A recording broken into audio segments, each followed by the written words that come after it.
Welcome to Climate Reflections, the SRM 360 podcast, where we discuss sunlight reflection methods, or SRM, ideas to reduce the impacts of climate change by reflecting sunlight away from the Earth.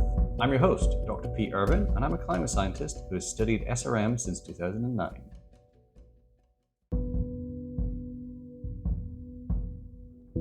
On June 15, 1991, the densely populated island of Luzon in the Philippines awoke to an explosion that would turn out to be the second largest volcanic eruption of the 20th century. Mount Pinatubo had erupted, releasing a huge cloud of volcanic ash hundreds of kilometers across and 40 kilometers high. The eruption killed more than 800 people and cost more than $700 million in damages. But the eruption had impacts far beyond Luzon and the Philippines.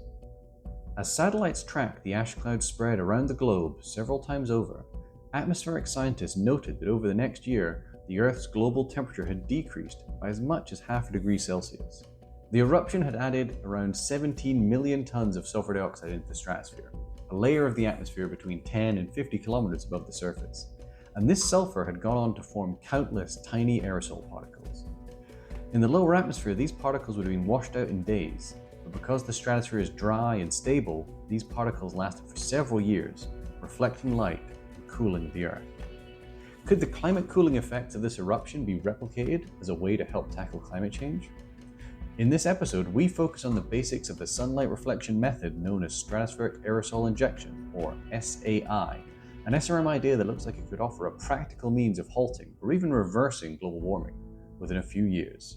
What is SAI? What would it take to cool the planet, and who could do it? To address these fundamental questions about SAI, I spoke to two SRM experts, Dr. Daniele Visioni, an assistant professor of Earth and Atmospheric Sciences at Cornell University, and Dr. Joshua Horton, a senior program fellow at the John F. Kennedy School of Government at Harvard University. First, let's turn to Dr. Daniele Visioni, who uses climate models to study the effects of aerosols on the climate, for a technical overview of SAI and how it could cool the planet. SAI is the idea that as the current energy balance of the planet, energy in minus energy out, is out of whack, there is a bit too much energy being trapped into the system that warms the planet. The SAI is the idea that we can affect this energy balance and make sure that there isn't that much future warming by preventing some solar radiation from reaching the surface throughout the use of aerosols dispersed in the stratosphere, which is a part of the atmosphere where there's no clouds, there's no water, everything is pretty still. And so if you put stuff up there, it stays for much, much longer than it would close to the surface. And how would it be done? To do it, you need to find ways to reach the stratosphere and release material into the stratosphere. One of the most discussed material that can be used is sulfate, mainly because that's what we can observe after volcanic eruption actually producing aerosols and reflecting sunlight. And so in this case, you would probably use what we call aerosol precursor. So you wouldn't actually release aerosols, but you would release some kind of gas like SO2 that then chemically reacts with other elements of the stratosphere and produces these aerosols. So you would release these materials into the stratosphere, which would turn into tiny aerosol particles and reflect sunlight. But how would you get this stuff up there? So fundamentally, you need ways to reach the stratosphere, which is pretty high up. It's not a part of the atmosphere we normally go to. So it's around 16, 18, 20 kilometers at low latitudes, can be 10, 12, 13 kilometers at high latitudes. And so we need instruments that would carry payload all the way there. Daniele brings up a key challenge. Implementing this strategy to cool the Earth would require delivering material to a very high altitude. To get into the tropical stratosphere, which would be needed to produce an even global cooling effect, would require getting to around 60,000 foot up, or 18 kilometers. That's about twice the height that a commercial airliner flies. What would be needed to reach these altitudes, and who has the technological capacity to do it? I asked Dr. Josh Horton about what it would take to lower global temperatures with SAI. To do one of these big planetary scale deployments, we don't have a fleet of aircraft on standby to go begin these operations. You need to have aircraft that can fly at very high altitudes, higher than most aircraft do. certainly higher than commercial aircraft do, and that can carry big payloads, lots of, say, sulfur. And they need very powerful engines to fly that high for long enough to disperse a lot of material. And we don't really have off-the-shelf engines and aircraft that fit those requirements. So that's a bottleneck, one might say, in terms of what it would take to get from where we are today to an imagined future where we're able to say go and we launch the aircraft to do this. There are a handful of companies in the world, big companies, mostly in the global north, that have the expertise to design and build these aircraft and these engines in particular. They're mostly in the West. There are some in China, there's some in Russia, there's one in India, one in Brazil. They are very much concentrated, though, in those countries, especially in the US and Western Europe. These companies are familiar to many people. It's GE, it's Pratt Whitney, it's Rolls-Royce. These are familiar companies, but that are huge aerospace companies that have the capacity to sort of fund and orchestrate long-term, decadal design programs to start from scratch and to build the kind of engines and aircraft that we're talking about. So if you think about what's required, who can do this kind of a large-scale geoengineering, it's really not any old person or even any old billionaire. It's governments who have access and cooperation, probably ongoing engagements with these particular aerospace companies. So you could think about these companies as being almost appendages of these governments. They're not really appendages, but they're not going to go off on their own and launch geoengineering, launch SAI, because they have immense amounts of money at stake. The amount of money they might make from doing this, plugging into tens of billions a year, that pales in comparison to the kinds of money they're making from selling bombers and attack aircraft and rockets and all this kind of stuff, which is really their market. So they would never jeopardize that kind of income for the sake of disregarding the wishes of their home government and going off on some sort of quixotic quest to geoengineer the planet. It's probably worth stressing at this point, SAI is not currently happening, and we don't have the aircraft needed to reach the high altitudes needed. That said, this is something we may want to develop over the coming decades. The Paris Climate Agreement set out to limit warming to below 2 degrees Celsius above pre-industrial levels, and ideally below 1.5 degrees. But if countries follow through on their promised cuts to fossil fuel emissions, we will miss that goal, and will likely see warming of around 2.5 degrees Celsius. Could SAI make up for that difference, helping us to limit warming to 1.5 degrees while countries decarbonize their economies? We asked Daniele about the cooling potential of SAI. So we do know that, yes, a certain amount of aerosols in the stratosphere would, at the global level, absolutely reduce the energy imbalance and cool the planet. Now, whether we're on track of the Paris Agreement or not, that's another matter. We are certain that if we had a way to get to the stratosphere and release the aerosol would have a cooling effect on climate. What we are not certain of is exactly how many aerosols we would need. There would be very dense technical questions about how would you evaluate how much cooling you're doing, but we're also certain that if we put some amount of aerosols, they would cool. Daniele went on to explain how the locations where aerosols would be released would affect how the Earth cools. If you put the aerosols over the North Pole, they're not going to get to the South Pole. So you're essentially just cooling the North Pole or thereabout. If you put the aerosols in the tropics, they mostly stay in the tropics for a long while, which means that they cool the tropics a lot. And they pretty much cool very little high latitude, so the poles. And we can observe the stratospheric circulation and we know where it goes, especially on an average over a decade. And so we know where the aerosols would go. Where the aerosol would go would lead to decisions about where to cool. Climate model simulations of SAI show that it cannot undo the effects of climate change. While it looks like SAI could be deployed to offset future warming in most places, it would not be possible to restore rainfall patterns.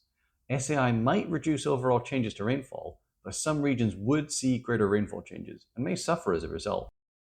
Climate model simulations also show that choices about where aerosol particles are released in the stratosphere would affect rainfall patterns.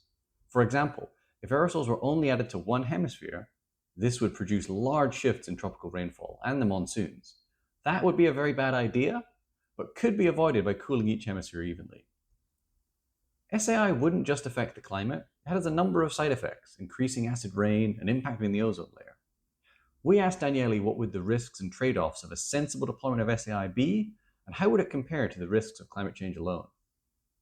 We are yet to find anything in which the risks coming from SAI would trump those from climate change, as in from a purely physical point of view and from an idealized deployment. I think that all of the research that has been done in the last 20 years points to the fact that less warming in the future is always better. The problem is that we don't live in a perfect idealized world. When it comes to geopolitical risks, I think that it's still very much up for debate. When we simulate this in our climate models, we don't need to ask countries for their permission. We don't need to think about air bases and planes. We just put the stuff in the stratosphere and then go from there. Of course, if you imagine this happening in the real world, there's tons of obstacles between the idealized version and the real one. Would countries agree, and would they agree on amounts and on location and all of that? So this is sort of the first main problem in a way. There's also some research pointing out that different countries would benefit differently from different amount of cooling. So there's clearly there a first problem that opens up with how do you work together? Do you need a global cooperation? Because we're not very good at that. Can you just have a few powerful countries decide, but then will these countries do what's best for most of the people of the world? And what do you do if one country says, look, the perfect version is not going to work, but we're still going to do it because we think it works best for us? So that's sort of one of the main problems. The other one I would say is that when we think about climate change and about SAI in our climate models, we can run our experiments tens of times, hundreds of times, and we can always say things kind of in a very definitive way. In the real world, things are more complicated. So this is another big issue on a way that goes in between the idealized version and the real world version of SAI. So, in the ideal world of a climate model, a sensible deployment of SAI could cool the planet, alleviating some of the risks brought about by warming. But as Daniele said, we do not live in this ideal world. To bring us back to the real world, let's turn to Josh and look at what it would take to deploy SAI and how much that would cost. What does it take to do SAI? That depends on what you want to do with stratospheric aerosol injection. You could do a full-scale, large-scale, big planetary intervention that would last decades, that would seek to, say, lower temperatures by a full degree Celsius. On the other hand, you could do just a stunt. You could have a country or a company or a person, in theory, go out, loft some material a single time, knowing that it's not going to lead to long-lasting effects, but as a way to raise attention about the issue. And there's a wide variety of sort of scenarios you can imagine in between those two ends of the spectrum. So for the really small stunt-like deployments, one could imagine a country doing that today, not on a continuous basis, not a whole fleet, just a single aircraft or a couple of aircraft. That, I imagine, could cost less than $1 billion, although nobody really knows, but it seems to be more practicable to do that than the really big scale deployments that we usually think about, which is this idea of a planetary effort that would take decades and a fleet of aircraft, say hundreds of aircraft, launching from multiple locations across the world, almost certainly from both the northern and the southern hemisphere. The best estimates are that would cost in the tens of $1 billion a year. Now, of course, there are downsides to SAI too. So it's not all that it's just you spend $10 billion a year and you've solved things. You haven't. You've addressed some problems. You may have also caused some other problems. And you've created controversy, certainly. So there's a lot of caveats attached to that. Could you explain what some of these problems or controversies would be? One big ticket item would be the possibility or probability that countries would expect to be compensated if they believe that they were damaged by some aspect of a geoengineering and SAI deployment. A country may claim that a monsoon was worse than it would have been ordinarily and caused more damage than would have been expected without SAI, and therefore they ought to be paid some amount of money by the international community or the countries that are out there implementing SAI. So there are indirect costs that could be much larger than the relatively small scale costs involved that appear to be involved in doing SAI just in a direct sense. To recap, Josh thinks it's unlikely that companies or individuals could implement SAI at large scale. Developing an SAI program to cool the planet would require the development of new aircraft or some other technology capable of delivering lots of material to the stratosphere. The direct cost of doing this would be in the range of tens of billions of dollars per year and would likely involve technologies restricted for national security reasons. This means that it would be beyond the means of individuals, companies, or even small countries. While tens of billions of dollars is a lot of money, it pales in comparisons to the investments needed to decarbonize the economy. By mid-century, these are estimated to be in excess of $9 trillion per year. Turning back to Josh, I asked, if a powerful country or group of countries decided to develop and deploy large-scale SAI, how quickly could they do it? There's no hard and fast rules, but my understanding is that the development cycle for these big aerospace companies is at least a decade. And so what needs to be developed is first and foremost engines that are powerful enough to carry stuff up to the stratosphere. So an engine program to develop it and get it off the ground and test it and, of course, have confidence in these engines, I think would take at least 10 years, perhaps 20 years. That could be done in parallel with the program designed to develop the aircraft itself to which the engines would be attached, which isn't as difficult a job, technically speaking, but still we don't have aircraft that are that high capacity, that are designed to fly that high for that long. And that would take, again, perhaps a decade to develop the aircraft in parallel with the engines. So let's say perhaps 2 decades to be a bit more realistic. I'm not saying it's going to happen in 20 years, but from what I understand, a 20-year time frame, if there were really determined action on the part of big governments to put the money out and to sort of organize things on almost a war footing, you could have a fleet in the hundreds, say, within 20, 25 years. So not tomorrow, but by mid-century, certainly.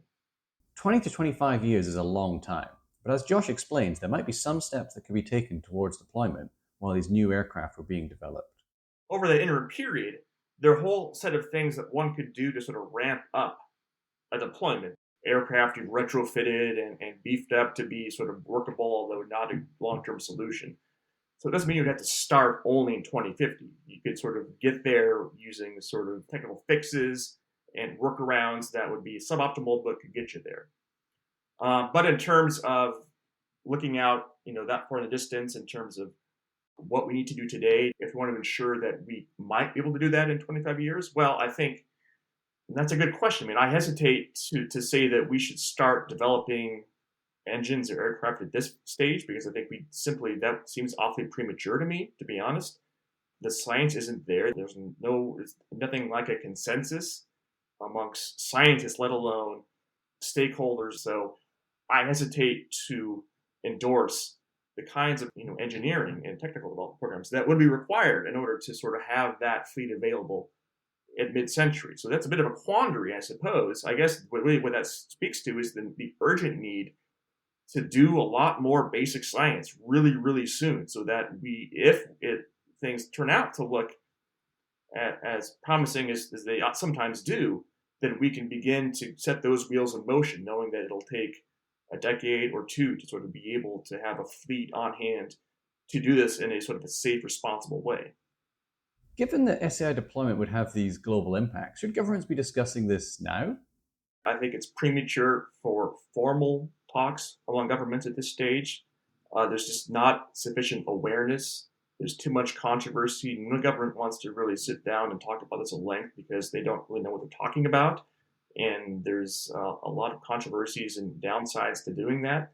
So I don't think that public, formal, sitting around a meeting table discussions with government officials at this point would be very useful. I think it would be impossible to get it done for some good reasons. But I think now is the time for informal discussions amongst those who maybe aren't currently in government, but have phone numbers of people in government who'd be very curious to learn about their conversations with counterparts in other countries.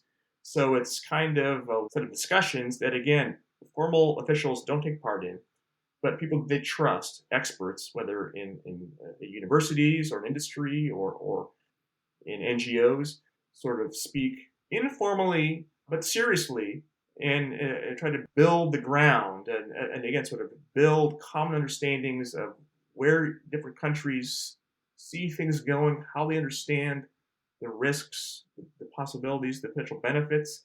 I think informal, non-governmental, but plugged into government conversations are entirely appropriate today. We may be a little ways from that being doable at this stage, but we're much closer to that than to sort of formal government-to-government talks. What would you say to government officials about the potential role that SAI or other sunlight reflection methods could play in the fight against climate change? The only way to solve the climate problem is to decarbonize both the economy and the atmosphere ultimately. That's the solution.